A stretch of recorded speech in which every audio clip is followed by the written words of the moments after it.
Oke, hari ini sepertinya menjadi salah satu bagian penting bagi Mas untuk menentukan jalur kenaikan atau justru jalur penurunan yang akan terjadi sepanjang hari ini sampai ke penutupan akhir pekan. Kenapa saya bilang sampai akhir pekan? Bukan berarti tidak ada tendensi terkait dengan data ekonomi yang penting di hari Jumat, melainkan mungkin lebih kepada faktor prioritas utama. Untuk saat ini, market sangat haus akan validasi apakah Amerika akan menyerang Iran atau justru akan berkesudahan dengan jalur diplomasi tersebut. Ini dia alasannya. Oke, seperti yang terlihat di sini, US dollar sepertinya kembali turun dan Anda lihat dia rejection, berarti itu membenarkan apa yang kita bahas kemarin, kaitannya dengan level resisten yang tetap, cukup kuat ya.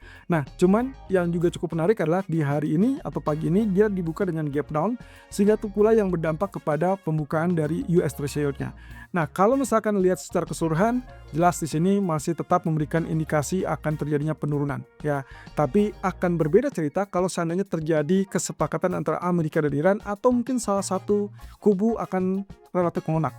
Entah itu Iran yang melunak terhadap permintaan Amerika atau Amerika yang melunak terhadap request ataupun permintaan dari Iran. Apapun itu berarti masih punya peluang untuk terjadi kenaikan sampai level 98.50-an. Nah, sebaliknya kalau kita perhatikan dari US Treasury Yield-nya, Anda bisa perhatikan di sini dia sebetulnya kemarin ditutup dengan kenaikan, tapi entah kenapa pagi ini akhirnya dibuka dengan gap down. Nah, berarti kita anggap di sini entah itu menjadi double bottom ataupun bahkan kita anggap sebagai rectangle. Artinya peluang untuk kenaikan sebagai double bottom sangat memungkinkan asalkan dia berhasil tembus zona resisten 4,10% tersebut. Tapi sebaliknya juga, kalau kita berarti menganggap bahwa ini menjadi katakanlah mungkin bearish rectangle, asumsinya adalah dia mengalami rejection dari zona atas, kemudian dia terjadi penurunan lanjutan. Nah, otomatis ini yang akan kita bahas ataupun kita pantau sampai ke akhir pekan, karena ini akan ultra sensitif terhadap perkembangan situasi geopolitik. Nah, sebaliknya kalau kita perhatikan dari crude oil, mungkin kita menganggap tidak ada terjadi ketegangan apapun. Ya, ini kaitannya bukan keputusan ataupun belum terjadi keputusan. Penekanan kepada oil itu semata karena ada keputusan ataupun kesepakatan dari OPEC. Bocorannya kata mereka adalah melanjutkan program kenaikan produksi per bulan April. Nah, itu salah satu yang dilakukan oleh OPEC untuk mengantisipasi adanya gangguan pasokan yang mungkin terjadi seandainya Amerika betul-betul menyerang Iran. Jadi mereka sudah bersiaga terlebih dulu untuk menciptakan iklim yang kondusif supaya harga minyak tidak terlalu volatile atau tidak terlalu bergejolak. Apapun itu, dampaknya sudah terasa. Walaupun ini juga situasinya gara-gara Amerika belum memberikan kejelasan apakah mereka akan melakukan serangan tersebut apa tidak. Oke, langsung kita lihat di sini. Situasinya adalah kurang lebih yang kita anggap di sini mungkin membentuk namanya descending ataupun ya mungkin ini adalah lebih kepada falling wedge ya. Kalau lihat dari falling wedge seperti ini, seperti biasa, berarti kita tinggal tunggu saja apakah dia akan break atas. Break atas itu berarti kita lihat seperti demikian, dan itu berarti reversal bullish ya, atau melanjutkan bullish yang sempat tertunda. Nah, kemudian kalau misalkan ternyata tembus di bawah level support, maka harapannya dia akan turun di bawah level 63.80, dan di situ berarti Anda bisa ubah strategi menjadi sell. Selama dia tidak menjadi penurunan di bawah 63.80, saya rasa peluang untuk bullish itu masih tetap terbuka. Dan itu kaitannya dengan apa yang akan terjadi dari hasil pertemuan Amerika dan Iran. Banyak bocoran yang disebutkan oleh Israel, termasuk salah satunya yang mengatakan bahwa serangan dari Amerika kelihatannya tidak terhindarkan, dan sangat mungkin karena bocorannya Iran kelihatannya kesulitan untuk mendapatkan ataupun bahkan memenuhi persyaratan yang diinginkan oleh Amerika, yaitu kaitannya menghentikan persenjataan balistik ataupun bahkan terkait dengan nuklir.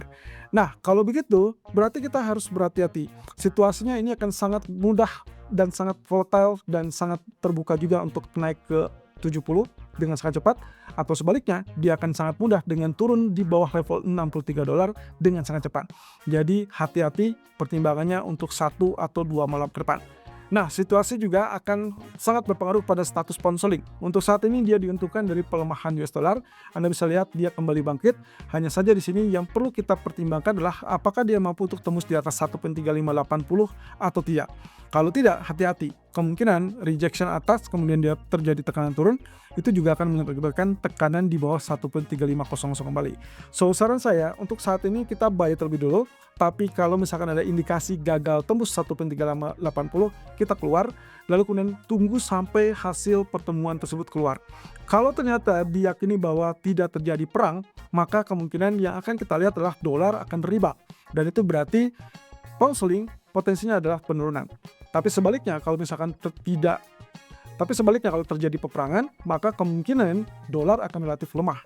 Walaupun di sisi lain sangat juga bisa terjadi tingkat permintaan kepada dolar sebagai safe haven, sehingga akhirnya menekan kepada pound sterling. Tapi dugaan kami yang awal adalah kaitannya dolar akan diuntungkan jika tidak terjadi kesepakatan, jika tidak terjadi yang namanya eskalasi. Berarti kita butuh kesepakatan tersebut. Nah, jadi hati-hati saja. Ini situasinya masih melihat sebagai jalur kenaikan, tapi bisa berubah menjadi bearish flag di sini seandainya tidak berhasil tembus 1.3580.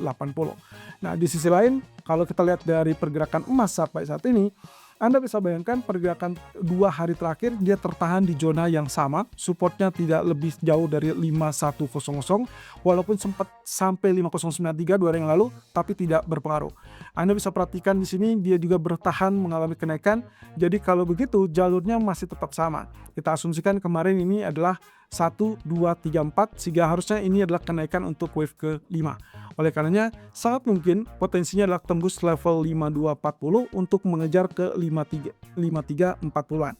Nah, ini situasinya akan sangat didukung kalau misalkan terjadi eskalasi dari pertemuan Amerika dan Iran tersebut. Sebaliknya, konsekuensi yang terjadi penurunan itu juga bisa terjadi. Tapi di sini kita bagi dua. Yang pertama adalah penurunan kalau sampai ke level 5000 ternyata tidak ditembus. Bisa saja pembantu ataupun penolongnya adalah data ekonomi, atau sangat mungkin tiba-tiba terjadi desakan dari Amerika, yaitu serangan tiba-tiba kepada fasilitas nuklir Iran.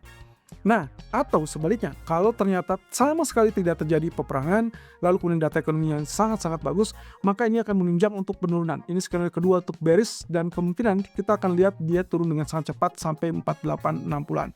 So, strategi ini akan sangat bergantung dari hasil keputusan ataupun hasil pertemuan Iran dan Amerika. Di grafik 4 pun, di grafik 1 pun kita sudah melihat di sini beberapa kali dia mengalami rejection dari zona support, dan untuk berikutnya beberapa jam ke depan juga diharapkan tidak tembus di bawah 5176. Jadi kalau itu terjadi, maka Anda bisa untuk pertimbangkan buy kembali dan bertahap akhirnya nanti tembus 5242 dengan asumsi bahwa trigger berikutnya akan bergantung kepada data ataupun bahkan laporan dari Steve Witkoff tersebut. Nah, asumsinya mungkin sampai akhir pekan ini kita akan melihat dia potensinya akan ditentukan dari jalur tersebut. Kalau seandainya ternyata terjadi eskalasi, maka hampir bisa dipastikan penutupan akhir pekan ini akan kembali mengejar 5.500, atau jika tidak terjadi eskalasi dan berakhir dengan damai, maka kita mungkin akan melihat kembali penurunan sampai level 4.800.